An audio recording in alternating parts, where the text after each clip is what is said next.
نماز پڑھنی ہے، لیکن نماز میں قصر کرنا ہے۔ قصر کا مطلب ہوتا ہے کہ ظہر اور عصر اور عشاء جس میں 4 رکعت فرض ہے اس کو 2 پڑھنا ہے، اس کو قصر کہتے ہیں۔ اور ایک بات اور یاد رہے کہ سفر میں سنت پڑھنا ضروری نہیں ہے، اگر کوئی چاہے تو پڑھ سکتا ہے موقع ملنے پہ، لیکن ضروری نہیں ہے۔ اور فرض نماز ظہر عصر اور عشاء کو آدھی یعنی 2 رکعت پڑھیں گے، اور مغرب اور فجر کو پورا پڑھا جائے گا، اور ساتھ میں فجر اور ساتھ میں عشاء کے بعد جو ہے وتر پڑھی جاتی ہے۔ وتر پڑھنا بھی سفر کی حالت میں ضروری ہے۔ یہ اس نماز کی بات ہوئی۔ ایک بات اور یہاں پہ یہ ہے کہ سفر میں جو ہوگا قصر کہاں سے ہوگا، تو اس کے تعلق سے حدیث پڑھتے معلوم ہوتا ہے کہ 3 فرسخ، کوئی آدمی اپنے شہر کے باہر 3 فرسخ جا رہا ہے۔ فرسخ کہتے ہیں 3 میل کو، یعنی 1 فرسخ برابر 3 میل ہوتا ہے۔ 3 سے مطلب ہوتا ہے کہ 9 میل۔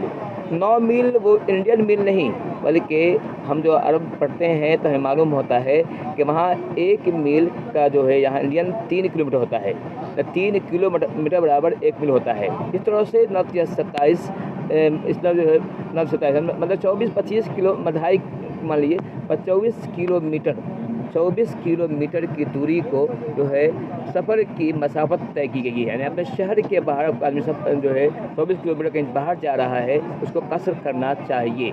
اور قصر یہ اللہ تعالیٰ نے ہم مومنوں پر اللہ کا یہ انعام، اللہ کا تحفہ ہے جو قبول کرنا چاہیے۔ یہ بات ہوئی نماز کے تعلق سے۔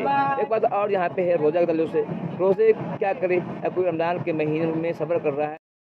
ایک بات اور قابل ذکر ہے، وہ یہ ہے کہ ہم ٹرین میں نماز کیسے پڑھیں گے، یہ بہت اہم بات ہے۔ تو ہمیں جیسے آسانی ہو ویسے پڑھ سکتے ہیں۔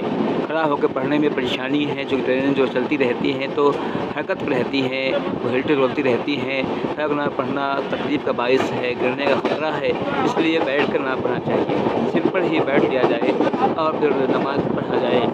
اور ایک بات اور جو ہے اب پڑھا جائے۔ اور ایک بات اور یہ ہے کہ قبلہ کا تعین کیسے ہو؟ قبلہ تعین کرنا ٹرین میں ضروری نہیں ہے۔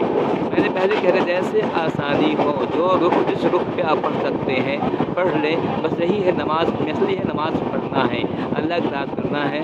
ہاں جہاں آسانی قبلے کی ہے وہاں قبلہ کا کوئی دیکھنا ہی ہے، لیکن جہاں پریشانی ہے، جہاں سمجھ میں نہیں آتا ہے کہ قبلہ کدھر ہے، وہاں ایک پرابلم ہے، ایسی صورت میں بالکل جائز ہے کہ آپ جیسے چاہے نماز پڑھے، اور جو ہے بالکل جو ہے بلکہ بالکل بھی پریشان نہ ہو کہ قبلہ رخ کیا ہے، بچے ہے پورا مطلب کیا ہے، میں قبلہ کی طرف ہے یا نہیں، بالکل جو ہے اللہ تعالیٰ کی بات کو سمجھتے ہوئے اللہ کے لیے نماز پڑھا جائے۔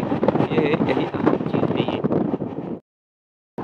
سفر کے باب میں ایک بات اور اہم قابل ذکر ہے، وہ یہ ہے کہ دوران سفر دعا قبول کی جاتی ہے۔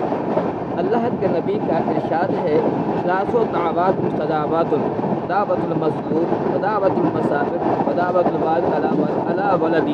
صحیح ترمذی شریف کی حدیث نمبر 3448 ہے۔ اللہ فرماتے ہیں کہ 3 آدمی کی دعا ضرور قبول ہوتی ہے۔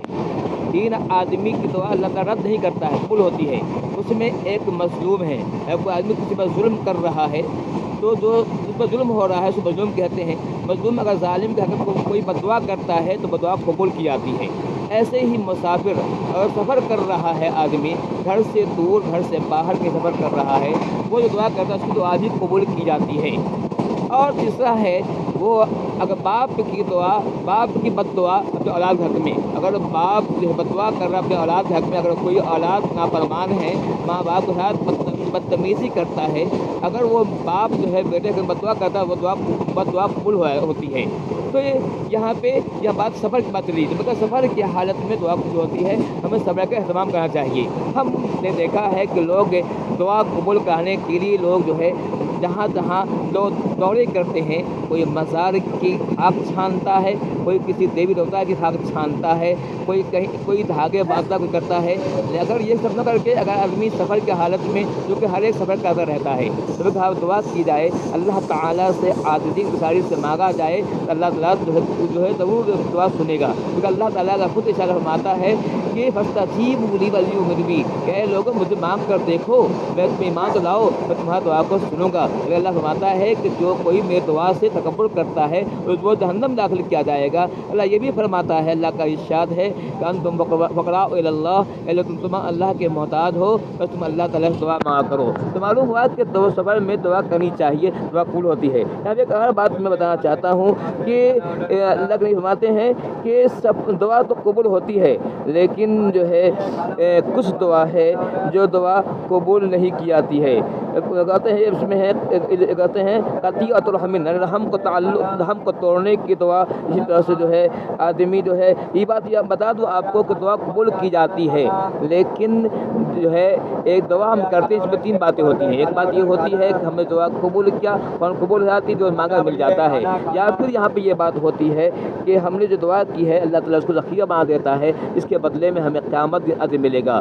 یا پھر اس کا یہ ہوتا ہے کہ ہم سے کوئی مصیبت ٹال دی جاتی ہے، دعا کا یہ فائدہ ہوا کرتا ہے۔ لیکن ایک اور حدیث ابو داؤد شریف کے حدیث اللہ فرماتے ہیں کہ آدمی سفر کر رہا ہے اور سفر کے اندر اسب اکبر، اس کے بال جو بکھرے ہوئے ہیں، کپڑے گندے ہیں، چہرہ پورا گندہ ہے، لیکن وہ دعا کر رہا ہے۔ لیکن اس دعا کیسے اللہ فرماتے ہیں کہ مطعمہ حرام ملبسہ حرام، اس کا کھانا پینا حرام ہے، اس کا پہننے اوڑھنے کا جو کپڑا ہے وہ حرام کمائی کا ہے، اس کی دعا قبول کہاں قبول ہوگی؟ معلوم ہوا کہ دعا قبول ہونے کی یہ بھی شرط ہے، بھی ضروری ہے کہ ہم دعا کرنے والا جو ہے اس کا کھانا پینا حلال کمائی کا ہو، اس کا لباس جو ہے حلال کمائی کا ہو۔ اگر کچھ ایسا ہے تو انشاءاللہ دعا قبول کی جاتی ہے۔ یہ کچھ باتیں تھیں سفر کے تعلق سے، تو میں پھر بتا دوں آپ کو کہ سفر میں اللہ تعالیٰ نے ہم کو اور آپ کو یہ موقع عطا کیا ہے کہ ہم اللہ تعالیٰ کو راضی کرنے دعا مانگیں، ہم اس کو موقع کو ضائع نہیں کرنا چاہیے، سفر کے ہاتھ میں دعا کرنی چاہیے، نماز کا اہتمام کرنا چاہیے۔ اللہ